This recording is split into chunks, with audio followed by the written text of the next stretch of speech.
नमस्कार प्यारे विद्यार्थियों, अज का अपना विषय है किस्सा, परिभाषा, तत्त ते वर्गीकरण। किस्सा शब्द कस धातु तो बनया है, जो अरबी मूलक शब्द है। यह शब्द मुसलमान धर्म की पवित्र पुस्तक कुरान शरीफ विच कस दे बहुवचन अर्थात कसिस शब्द के प्रसंग विच मिलता है, जिसका अर्थ है कहानियां। डॉक्टर मोहन सिंह दीवाना का कथन है, पंजाबी विच आम तौर पर किस्से के अर्थ कल्पित जां अर्ध कल्पी वार्ता लिया जाता है।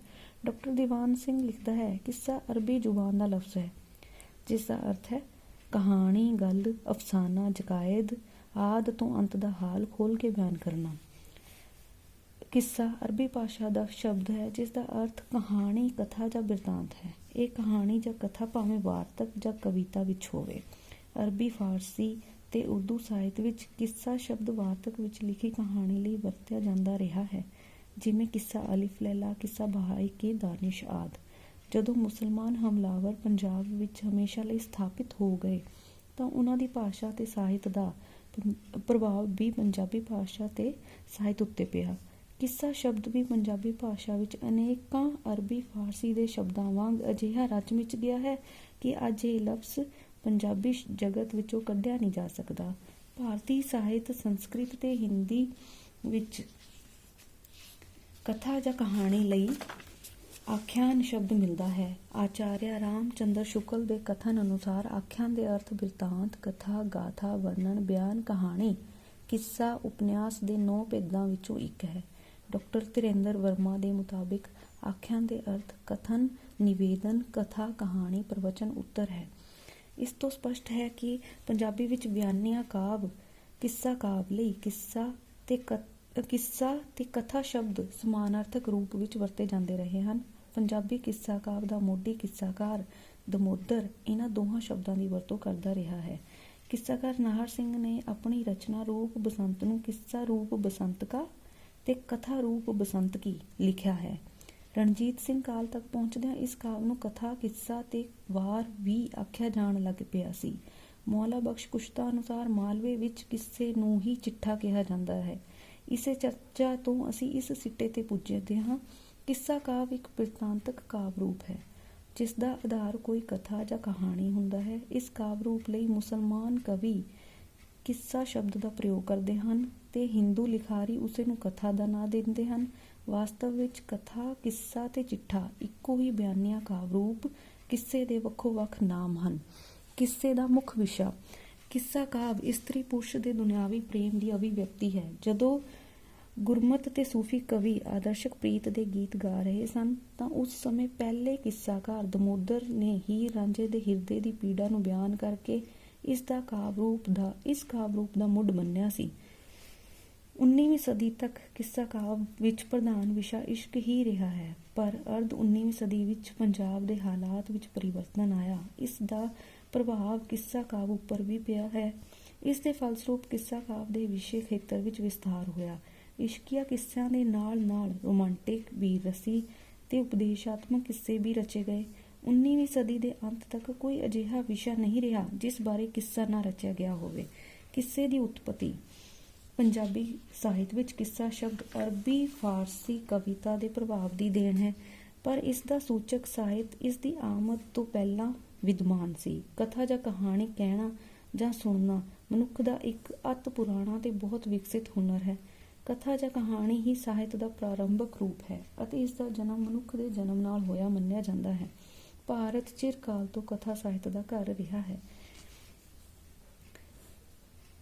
संसार दीआं अधिक कौमां नूं कथा भंडार तथा कथानक रूढ़ियां की दृष्टि तो बलवान बनाउण विच भारत का महत्वपूर्ण हथ रहा है। ये कथावां अरब के रस्ते यूरोपीयन देशों में फैलियां हैं।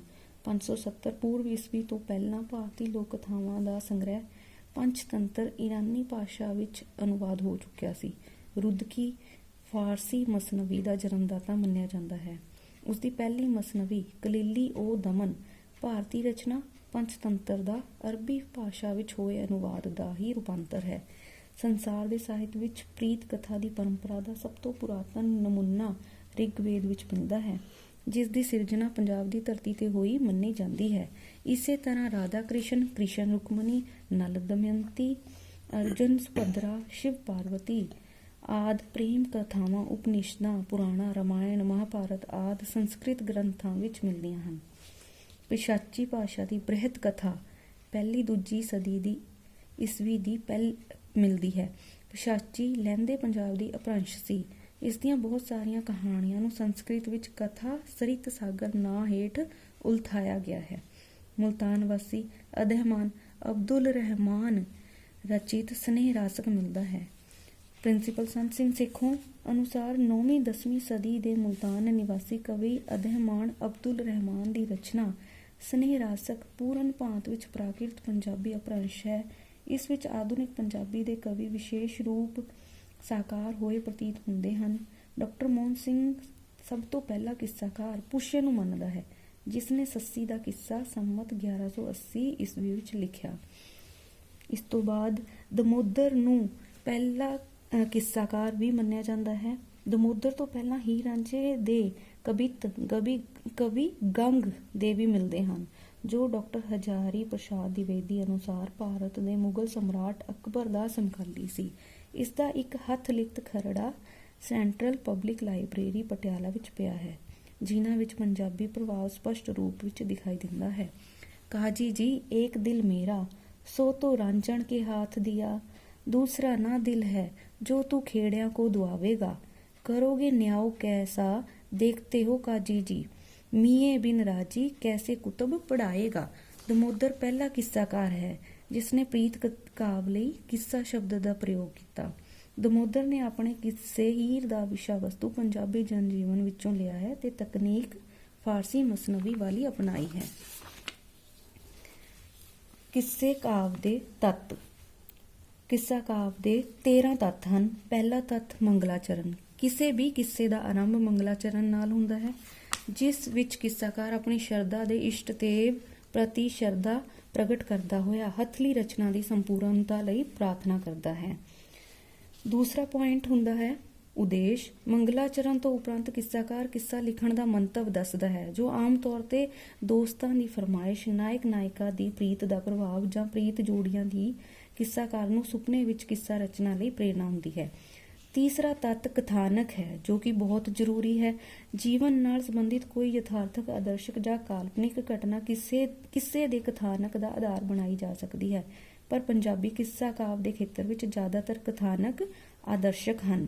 ਕਿੱਸਿਆਂ ਦੇ ਕਥਾਨਕ ਆਮ ਤੌਰ ਤੇ ਇੱਕ ਦੂਜੇ ਨਾਲ ਮਿਲਦੇ ਜੁਲਦੇ ਹਨ, ਜਿਵੇਂ ਨਾਇਕਾ ਦਾ ਅਦਭੁਤ ਸੁੰਦਰ ਹੋਣਾ, ਨਾਇਕ ਦਾ ਸੂਰਬੀਰ ਹੋਣਾ, ਇਹਨਾਂ ਦਾ 12 ਸਾਲ ਦੀ ਉਮਰ ਵਿੱਚ ਜਵਾਨ ਹੋਣਾ ਜਾਂ 14 ਸਾਲ ਦੀ ਉਮਰ ਵਿੱਚ ਅੱਖਾਂ ਚਾਰ ਹੋਣਾ, ਮਾਪਿਆਂ ਤੇ ਸੰਬੰਧਿਤ ਰਿਸ਼ਤੇਦਾਰਾਂ ਨੇ ਇਸ ਪ੍ਰੀਤ ਦਾ ਵਿਰੋਧ ਕਰਨਾ ਤੇ ਨਾਇਕਾ ਦਾ ਵਿਆਹ ਕਿਸੇ ਹੋਰ ਵਿਅਕਤੀ ਨਾਲ ਕਰ ਦੇਣਾ ਆਦਿ। ਚੌਥਾ ਪੁਆਇੰਟ ਚਰਿੱਤਰ ਚਿੱਤਰਨ। ਕਿੱਸਿਆਂ ਦੇ ਪਾਤਰ ਗੁੰਝਲਦਾਰ ਦੀ ਬਜਾਏ ਸਧਾਰਨ ਪਾਤਰ, ਟਾਈਪਡ ਕਰੈਕਟਰ ਹੁੰਦੇ ਹਨ। ਕਿਸੇ ਵੀ ਕਿੱਸੇ ਦੀ ਪਾਤਰ ਉਸਾਰੀ ਵਿੱਚ ਕੋਈ ਵਿਸ਼ੇਸ਼ ਵਿਲੱਖਣਤਾ ਨਹੀਂ ਹੈ। ਇਹ ਆਦਰਸ਼ ਪਾਤਰ ਹੁੰਦੇ ਹਨ, ਜਿਨ੍ਹਾਂ ਦੀ ਆਪਣੀ ਕੋਈ ਹੋਂਦ ਨਹੀਂ ਹੁੰਦੀ। ਇਹ ਪਾਤਰ ਕਿੱਸਾਕਾਰ ਦੇ ਹੱਥ ਵਿੱਚ ਕਠਪੁਤਲੀਆਂ ਹੁੰਦੇ ਹਨ।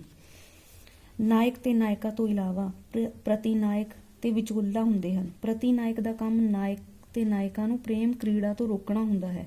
ਇਹ ਚੁਗਲੀ, ਨਿੰਦਿਆ ਜਾਂ ਕਿਸੇ ਹੋਰ ਕਾਰਜ ਰਾਹੀਂ ਇਹਨਾਂ ਦੀ ਅੱਧ ਅਸਮਾਨ ਚੜੀ ਪ੍ਰੇਮ ਪੀਂਗ ਦੀ ਰੱਸੀ ਨੂੰ ਤੋੜ ਕੇ ਇਹਨਾਂ ਦਾ ਜੀਵਨ ਦੁਖਾਂਤਮਈ ਬਣਾ ਦਿੰਦੇ ਹਨ।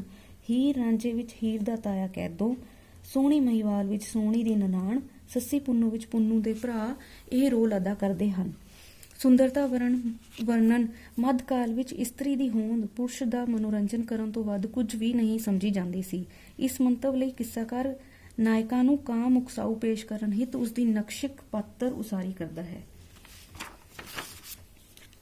ਉਹ ਤੋਂ ਬਾਅਦ ਵਾਰਤਾਲਾਪ। ਕਿੱਸਿਆਂ ਨੂੰ ਰੋਚਕ ਤੇ ਸੁਭਾਵਿਕ ਬਣਾਉਣ ਲਈ ਕਿੱਸਾਕਾਰ ਨਾਇਕ ਤੇ ਨਾਇਕਾ ਦੀ ਗੱਲਬਾਤ ਨੂੰ ਸਵਾਲਾਂ ਜਵਾਬਾਂ ਵਿੱਚ ਪੇਸ਼ ਕਰਦੇ ਸਨ, ਜਿਸ ਨਾਲ ਕਿੱਸਿਆਂ ਵਿੱਚ ਰੋਚਕਤਾ, ਸੁਭਾਵਿਕਤਾ, ਸਰਲਤਾ ਤੇ ਚੁਸਤੀ ਆ ਜਾਂਦੀ ਸੀ। ਸਾਰੇ ਕਿੱਸਿਆਂ ਵਿੱਚ ਇੱਕੋ ਜਿਹੀ ਵਾਰਤਾਲਾਪ ਹੈ, ਜਿਵੇਂ ਨਾਇਕਾ ਦੀ ਪ੍ਰੀਤ ਦਾ ਨਸ਼ਰ ਹੋਣਾ, ਉਸਦੇ ਮਾਪਿਆਂ ਦਾ ਉਸਨੂੰ ਸਮਝਾਉਣਾ, ਨਾਇਕਾ ਨੇ ਆਪਣੇ ਪਿਆਰ ਦੇ ਹੱਕ ਵਿੱਚ ਜਨਮ ਦਾ ਸੰਬੰਧ ਦੱਸ ਕੇ ਦਲੀਲਾਂ ਦੇਣਾ, ਆਪਣੇ ਪ੍ਰੇਮੀ ਨੂੰ ਰੱਬ ਦੇ ਤੁੱਲ ਸਮਝਣਾ। 7ਵਾਂ ਪੁਆਇੰਟ ਕਲਾਮੇ ਸ਼ਾਇਰ ਜਾਂ ਕਵਿਓਵਾਚ। ਕਿੱਸਿਆਂ ਵਿੱਚ ਕਿੱਸਾਕਾਰ ਆਪਣੀ ਉਕਤੀ ਨੂੰ ਕਲਾਮੇ ਸ਼ਾਇਰ ਜਾਂ ਕਵਿਓਵਾਚ ਨਾਲ ਛੋਹੰਦਾ ਹੈ। ਇਸ ਕਲਾਮ ਵਿੱਚ ਕਿੱਸਾਕਾਰ ਚਲੰਤ ਮਾਮਲੇ ਬਾਰੇ ਆਪਣੀ ਰਾਏ ਦਿੰਦਾ ਹੈ, ਪਰ ਇਹ ਵਿਚਾਰ ਕੀਤੇ ਬਹੁਤ ਲੰਮੇ ਹੋਣ ਕਾਰਨ ਕਹਾਣੀ ਰਸ ਨੂੰ ਹਾਨੀ ਪਹੁੰਚਾਉਂਦੇ ਹਨ। ਕਈ ਵਾਰੀ ਕਿੱਸਾਕਾਰ ਮੂਲ ਕਥਾ ਤੋਂ ਹਟ ਕੇ ਕਲਾਮੇ ਸ਼ਾਇਰ ਵਿੱਚ ਆਪਣੀ ਵਿਦਵਤਾ ਦੇ ਜ਼ੋਰ ਦਿਖਾਉਣ ਵਿੱਚ ਰੁੱਝ ਜਾਂਦਾ ਹੈ ਤੇ ਕਹਾਣੀ ਦਾ ਪ੍ਰਵਾਹ ਰੁਕ ਜਾਂਦਾ ਹੈ। ਅਤ ਕਥਨੀ ਕਿੱਸਾਕਾਰਾਂ ਨੇ ਆਪਣੀ ਗੱਲ ਇੰਨੀ ਵਧਾ ਚੜ੍ਹਾ ਕੇ ਬਿਆਨ ਕੀਤੀ ਹੁੰਦੀ ਹੈ, ਕਈ ਵਾਰ ਤਾਂ ਇਹਨਾਂ ਵਿੱਚੋਂ ਸੱਚਾਈ ਲੱਭਣੀ ਮੁਸ਼ਕਿਲ ਹੋ ਜਾਂਦੀ ਹੈ। ਇਸ ਦਾ ਕਾਰਨ ਇਹ ਸੀ ਕਿ ਕਿੱਸਾਕਾਰ ਆਮ ਤੌਰ ਤੇ ਸਧਾਰਨ ਪੱਧਰ ਦੇ ਵਿਅਕਤੀ ਹੁੰਦੇ ਸਨ। ਇਹਨਾਂ ਨੇ ਕੋਈ ਵਿਸ਼ੇਸ਼ ਸਿੱਖਿਆ ਪ੍ਰਾਪਤ ਨਹੀਂ ਕੀਤੀ ਹੁੰਦੀ ਸੀ ਤੇ ਨਾ ਹੀ ਇਹਨਾਂ ਦਾ ਗਿਆਨ ਦਾ ਘੇਰਾ ਇੰਨਾ ਵਿਸ਼ਾਲ ਹੁੰਦਾ ਸੀ। ਇਸ ਕਰਕੇ ਉਹ ਆਪਣੇ ਵਿਚਾਰਾਂ ਨੂੰ ਵਧਾ ਚੜ੍ਹਾ ਕੇ ਪੇਸ਼ ਕਰਦੇ ਸਨ। ਪ੍ਰਾਸਰੀਰਕ ਅੰਸ਼ ਮੱਧਕਾਲ ਵਿੱਚ ਵਿੱਦਿਆ ਦੀ ਘਾਟ ਕਾਰਨ ਆਮ ਜਨਤਾ ਤਰਕਸ਼ੀਲ ਘੱਟ ਅਤੇ ਵਹਿਮ ਭਰੀ ਜ਼ਿਆਦਾ ਹੁੰਦੀ ਸੀ। ਉਹਨਾਂ ਦਾ ਦੈਵੀ ਸ਼ਕਤੀਆਂ ਵਿੱਚ ਅੰਧ ਵਿਸ਼ਵਾਸ ਸੀ। ਸਰੋਤਿਆਂ ਤੇ ਪਾਠਕਾਂ ਦੀਆਂ ਇਹਨਾਂ ਭਾਵਨਾਵਾਂ ਦੀ ਤ੍ਰਿਪਤੀ ਲਈ ਕਿੱਸਾਕਾਰਾਂ ਨੇ ਪ੍ਰਾਸਰੀਰਕ ਅੰਸ਼ ਦਾ ਪ੍ਰਯੋਗ ਕੀਤਾ। ਪ੍ਰਾਸਰੀਰਕ ਅੰਸ਼ ਕੇਵਲ ਪੰਜਾਬੀ ਕਿੱਸਿਆਂ ਵਿੱਚ ਹੀ ਨਹੀਂ ਮਿਲਦੇ, ਸਗੋਂ ਸੰਸਾਰ ਦੀਆਂ ਅਨੇਕ ਬੋਲੀਆਂ ਦੇ ਸਾਹਿਤ ਵਿੱਚ ਮਿਲਦੇ ਹਨ।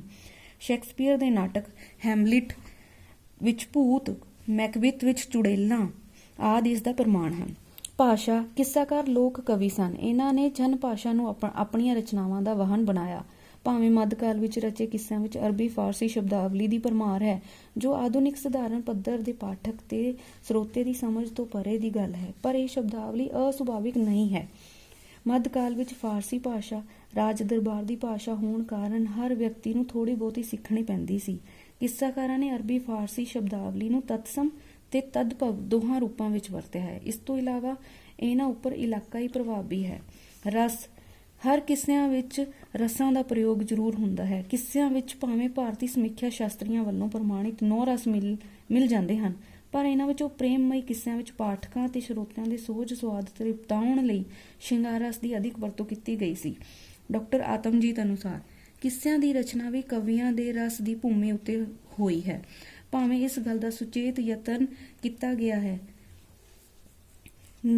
ਗਿਆ ਨਜ਼ਰ ਨਹੀਂ ਆਉਂਦਾ, ਇਸ ਵਿੱਚੋਂ ਪ੍ਰਧਾਨ ਰਸ ਸ਼ਿੰਗਾਰ ਹੀ ਹੈ, ਜਿਸ ਦੇ ਅਤ ਸੁੰਦਰ ਨਮੂਨੇ ਸਾਨੂੰ ਇਸ ਕਾਵਿ ਵਿੱਚੋਂ ਮਿਲਦੇ ਹਨ। ਸ਼ਿੰਗਾਰ ਰਸ ਦੇ ਸਾਰੇ ਅੰਗਾਂ ਆਲੰਬਨ, ਉਦੀਪਨ, ਅਨੁਭਵ ਤੇ ਸੰਚਾਰੀ ਭਾਵਾਂ ਦਾ ਵਰਣਨ ਚਿਤਰਨ ਬੜੀ ਤਨਮੀਅਤਾ ਨਾਲ ਕੀਤਾ ਗਿਆ ਹੈ। ਉਪਦੇਸ਼ਾਤਮਕ ਕਿੱਸਿਆਂ ਵਿੱਚ ਸ਼ਾਂਤ ਰਸ ਪ੍ਰਧਾਨ ਹੈ। ਅਲੰਕਾਰ ਕਿੱਸਿਆਂ ਵਿੱਚ ਭਾਵ ਦੀ ਸਪਸ਼ਟਤਾ, ਭਾਸ਼ਾ ਦੇ ਸ਼ਿੰਗਾਰਨ ਤੇ ਸੁਹਜਾਤਮਕਤਾ ਗੁਣ ਪੈਦਾ ਕਰਨ ਲਈ ਅਲੰਕਾਰ ਦੀ ਵਰਤੋਂ ਕੀਤੀ ਜਾਂਦੀ ਹੈ। ਅਲੰਕਾਰ ਜਨ ਜੀਵਨ ਵਿੱਚੋਂ ਹੀ ਲਏ ਹਨ। ਇਹਨਾਂ ਵਿੱਚੋਂ ਵਿਸ਼ੇਸ਼ ਕਰਕੇ ਉਪਮਾ, ਰੂਪਕ, ਦ੍ਰਿਸ਼ਟਾਂਤ ਤੇ ਅਤਕਥਨੀ ਦੀ ਵਧੇਰੇ ਵਰਤੋਂ ਕੀਤੀ ਗਈ ਹੈ। ਛੰਦ ਦਵਈਆ, ਬੈਂਤ, ਸੱਦ, ਦੋਹਰਾ, ਡਿਉਢ ਆਦਿ ਕੁਝ ਕੁ ਪ੍ਰਚਲਿਤ ਛੰਦ ਹੀ ਹਰੇਕ ਕਿੱਸਾਕਾਰ ਨੇ ਵਰਤੇ ਹਨ, ਪਰ ਇਹਨਾਂ ਵਿੱਚੋਂ ਵੀ ਬੈਂਤ ਛੰਦ ਹੀ ਆਪਣੀ ਨਿੱਜੀ ਸੰਗੀਤਾਤਮਕਤਾ ਦੇ ਕਾਰਨ ਕਿੱਸਿਆਂ ਲਈ ਜ਼ਿਆਦਾ ਉਪਯੋਗੀ ਤੇ ਸਰਬ ਪ੍ਰਵਾਨ ਸਿੱਧ ਹੋਇਆ ਹੈ। ਅਰਧ 19ਵੀਂ ਸਦੀ ਵਿੱਚ ਬਹੁਤ ਸਾਰੇ ਕਿੱਸਾਕਾਰਾਂ ਨੇ ਕੋਰੜਾ, ਬੈਂਤ, ਕਬਿੱਤ, ਸਵਈਏ, ਚੌਪਈ, ਕਾਫੀ, ਕੁੰਡਲੀ, ਡਿਉਢ, ਦੋਹਰਾ ਆਦਿ ਛੰਦਾਂ ਦੀ ਵਰਤੋਂ ਕੀਤੀ ਹੈ। ਸੋ ਬੱਚਿਓ, ਇਹ ਸੀ ਕਿੱਸੇ ਦੀ ਪਰਿਭਾਸ਼ਾ, ਤੱਤ ਤੇ ਤੱਤ।